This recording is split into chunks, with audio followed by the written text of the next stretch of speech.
आज का पहला पाठ इब्रानियों के नाम संत पौलुस का पत्र, अध्याय 7, पद संख्या 1 से 3, 15 से 17।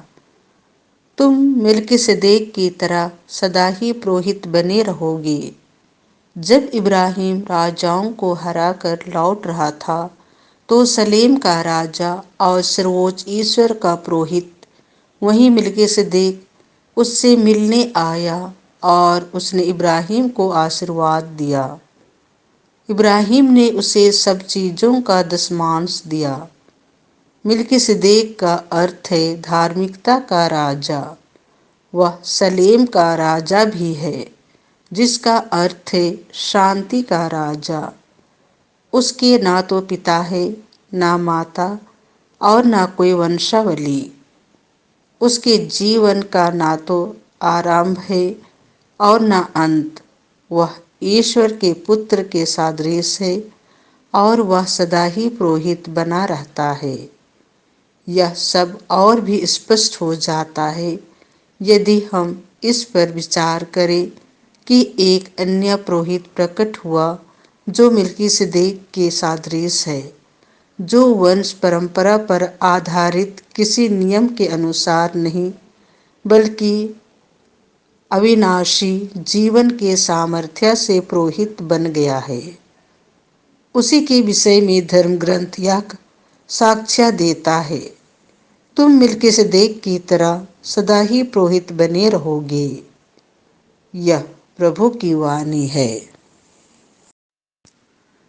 संत मार्कुस के अनुसार पवित्र सुसमाचार, अध्याय 3, पद संख्या 1 से 6। विश्राम के दिन जान बचाना उचित है या मार डालना? किसी दूसरे अवसर पर यीशु ने सभागृह में प्रवेश किया। वहां एक मनुष्य था जिसका हाथ सूख गया था। वे इस बात की ताक में थे कि यीशु कहीं विश्राम के दिन उसे चंगा करे और हम उन पर दोष लगाएं। यीशु ने सूखे हाथ वाले से कहा, बीच में खड़े हो जाओ।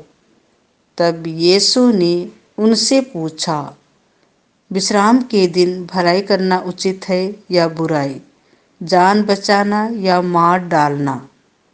वे मौन रहे।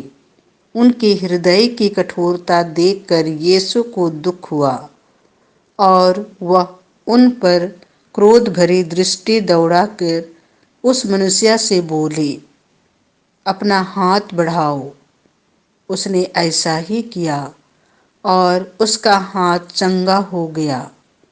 इस पर फरीसी बाहर निकलकर तुरंत हेरोदियों के साथ यीशु के विरोध परामर्श करने लगे कि हम किस तरह उनका सर्वनाश करें। यह प्रभु का सुसमाचार है।